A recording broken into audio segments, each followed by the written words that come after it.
नमस्कार दोस्तों, मैं चंद्रेश आपका अपने YouTube channel maths with Chandresh में स्वागत करता हूं। आज हम पढ़ेंगे exercise 1.3 class 10th NCERT mathematics. तो 1.3 का पहला क्वेश्चन कह रहा है आपसे प्रूव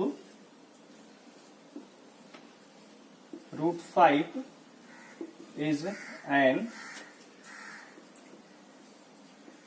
इरेशनल नंबर। आपको प्रूव करना है कि √5 एक इरेशनल नंबर है। तो इसके लिए हमने इंट्रोडक्शन में √2 को इरेशनल प्रूव करके दिखाया था। बिल्कुल उसी प्रकार हम √5 को भी इरेशनल प्रूव करेंगे। तो पहले मान लेंगे let √5 is a irrational number.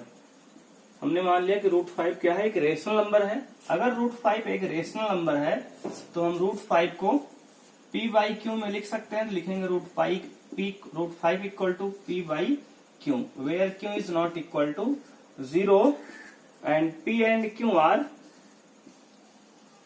Integer. और जहां पे p और q क्या है, इंटीजर है।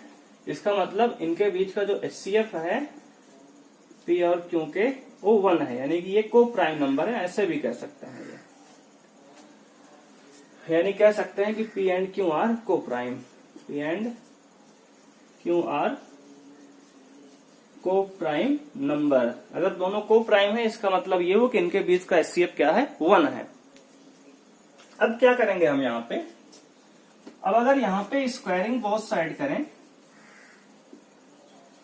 स्क्वायरिंग बोथ साइड, तो √5 का स्क्वायर होगा 5 इज इक्वल टू यहाँ p square by Q square हो जाएगा। तो अब यहां से अगर क्यू स्क्वायर को क्रॉस मल्टीप्लाई करके p के प्लेस पे लाए, p को q के प्लेस पे करें, तो ये हो जाएगा q square equal to p square by 5। It imply that, इसका मतलब ये हुआ कि p स्क्वायर को 5 डिवाइड कर रहा है। तो इस स्टेटमेंट को ऐसे भी लिख सकते हैं कि 5 डिवाइड्स p स्क्वायर। अगर 5 जो है p स्क्वायर से को डिवाइड कर रहा है तो थ्योरम 1.3 ये कहती है कि अगर कोई नंबर p a स्क्वायर को डिवाइड करता है तो p a को भी डिवाइड करेगा। तो यहां पे लिख सकते हैं देन 5 आल्सो डिवाइड्स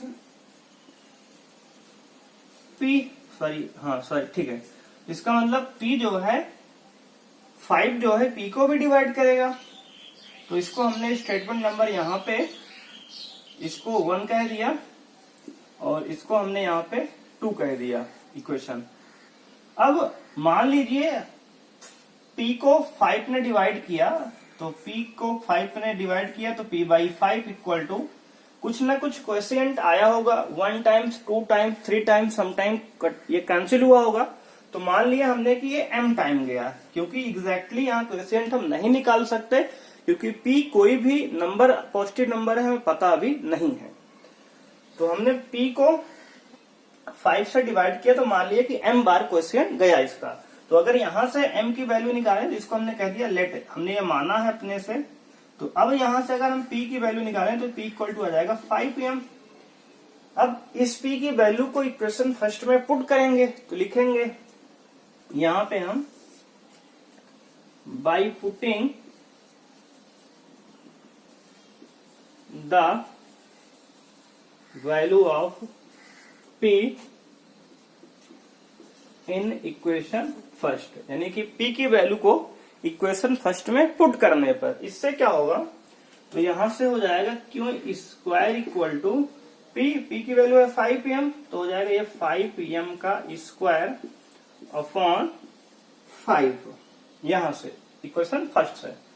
अब यहां से लिख सकते हैं क्यू स्क्वायर इक्वल टू 5 का स्क्वायर 25 अपॉन m का स्क्वायर m स्क्वायर अपॉन 5 होगा। ये 5 से 25 को काटेंगे तो 5 बार जाएगा, यानी कि अगर 5 को यहां से क्रॉस मल्टीप्लाई करके नीचे लाएं क्यू के, तो लिख सकते हैं q square by 5 equal to m square. यानी इसको ऐसे भी लिख सकते हैं कि m square is equal to q square by 5। यानी यहां से हम कह सकते हैं क्यू स्क्वायर को 5 डिवाइड कर रहा है। तो इस बात को अगर लिखेंगे तो इट इम्प्लाई दैट कि 5 डिवाइड्स क्यू स्क्वायर। अगर 5 जो है क्यू स्क्वायर को डिवाइड कर रहा है, ध्यान देंगे आप, अगर 5 जो है क्यू स्क्वायर को डिवाइड कर रहा है, then 5 also divides q. Again theorem 1.3 से कि अगर 5 जो है क्यू स्क्वायर को डिवाइड कर रहा है तो 5 जो है क्यू को भी डिवाइड करेगा। इससे हमें क्वेश्चन नंबर 3 मान लिया। अब अगर हम इक्वेशन सेकंड और इक्वेशन थर्ड को कंबाइन करें तो यहां भी p को भी 5 से p भी डिवाइड हो रहा है, 5 से q भी डिवाइड हो रहा है। बट हमने माना था कि p और q क्या है, को प्राइम नंबर है। तो हम यहां पे लिख सकते हैं कि this implies that a and b have 5 as a common factor हो जाएगा। तो लिखेंगे यहां पे from equation second and third we conclude that 5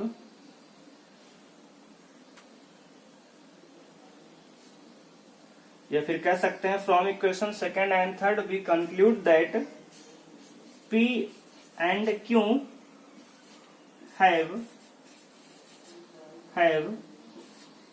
5 as a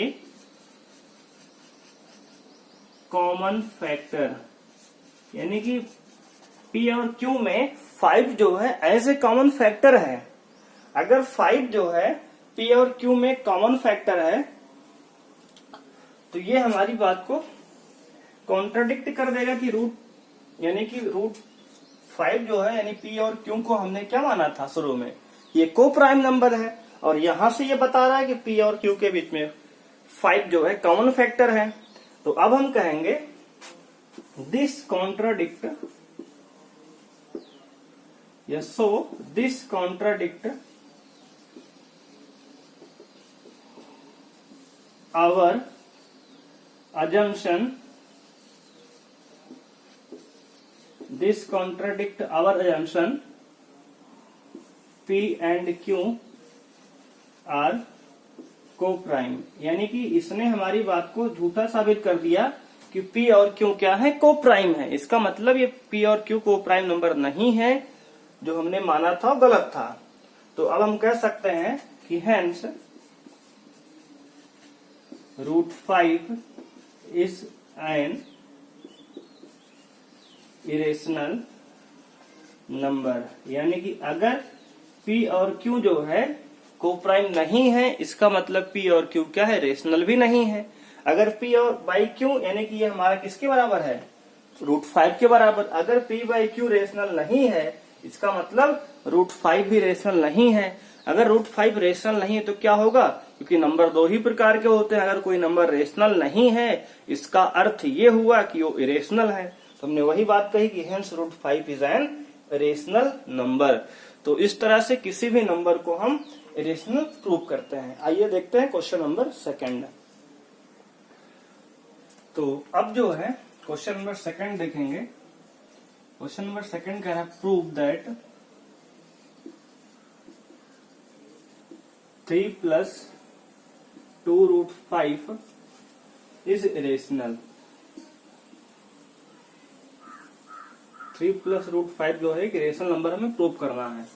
तो अब आप ध्यान देंगे, जैसे हमने क्वेश्चन फर्स्ट को प्रूव किया कि √5 इरेशनल है, वैसे भी आपके पास कोई भी नंबर हो जिसमें जो √2 या फिर √5, √7, √11 या फिर ऐसे कहते हैं कि रूट के अंदर कोई भी प्राइम नंबर हो, तो इसको इरेशनल प्रूव करने का जो स्टेप होगा तो क्वेश्चन नंबर 1 के जैसा ही हम प्रूव करेंगे।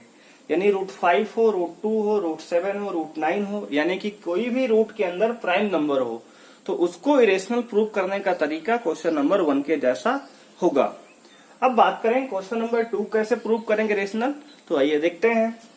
तो यहाँ पे लिखेंगे अगेन फिर से कि अगर इसको इरेशनल प्रूव करना है तो लेट कर लेंगे, let 3 + 2√5 is a rational number. हमने मान लिया पहले कि 3+2√5 एक रेशनल नंबर है। अगर ये एक रेशनल नंबर है तो इसको हम लिख सकते हैं 3+2√5 को p/q के फॉर्म में, ठीक है ना। और जहां पर p एंड q क्या है, इंटीजर है, और p और q के बीच में कॉमन फैक्टर क्या होगा, 1 होगा, यानी कि ये p एंड q क्या है, p and q are coprime number, को प्राइम नंबर, यानी कि इनके बीच का जो HCF है 1 है। तो अब अगर यहाँ पे हम 3 को देखो, इस तरह के नंबर को प्रूव करने का a+√p√c टाइप का जो नंबर इस तरह से दिख रहा है आपका, इसका फॉर्म बता दे रहे हैं आपको, a+-b√c हो, इस तरह का जो नंबर दिख रहा है, इसको इरेशनल प्रूव करने का अलग तरीका है क्वेश्चन 1 से। कैसे करेंगे समझते हैं यहाँ पे। तो यहाँ पे हमने क्या किया, 2√5 को यहीं रहने दिया और p/q और 3 को RHS में दिया तो -3 हो जाएगा। अब यहाँ से 2√5 इक्वल टू लिख सकते हैं p, और यहां से अगर q कॉमन ले लें LCM तो क्या हो जाएगा, p-3q, ठीक है ना। 3q का मल्टीप्लाई अंदर हो गया, और यहां से अब यार 2 को RHS में भेज दें तो हो जाएगा √5 is equal to 1/2 into p-3q upon q। अब यहां से हम क्या लिखेंगे, तो अब हम यहां देख सकते हैं कि ये p-3q अपॉन q इंटू 1/2, ये पूरा नंबर एक इंटीजर है, और अगर ये एक इंटीजर है तो इसको सॉल्व करने पे क्या आएगा, एक रेशनल नंबर आएगा, यानी p/q बनेगा इसका पूरा। और यहाँ पे हम देख सकते हैं कि √5 क्या है, तो √5 एक इरेशनल है, यानी कि यहाँ पे आपका बेसिकली लिखा गया कि इरेशनल नंबर जो है वो रेशनल नंबर के इक्वल है। तो रेशनल नंबर कभी भी इरेशनल के इक्वल तो हो नहीं सकता, तो इसका मतलब ये बातें आपकी गलत है। तो इसको लिखेंगे हम यहाँ पे p सिंस, ऐसा लिख देंगे, since p and q are integer, p और q इंटीजर है, तो इसलिए क्या होगा कि 1/2 into p-3q/q is a rational number, यानी कि इसको जो सॉल्व करने पे आएगा 1/2 p-3q अपॉन q को एक रेशनल नंबर आएगा, बट √5 इज एन इरेशनल, इसको हम प्रूव कर चुके हैं। इस तरह के क्वेश्चन में आप √5 को एक रेशनल नंबर मान के चलेंगे। तो हमने यहाँ बताया कि ये RHS जो हमारा है वो रेशनल है, LHS जो हमारा √5 है वो इरेशनल है। तो यहाँ पे लिख सकते हैं irrational can not be equal to rational, यानी इरेशनल नंबर रेशनल नंबर के इक्वल नहीं हो सकता। सो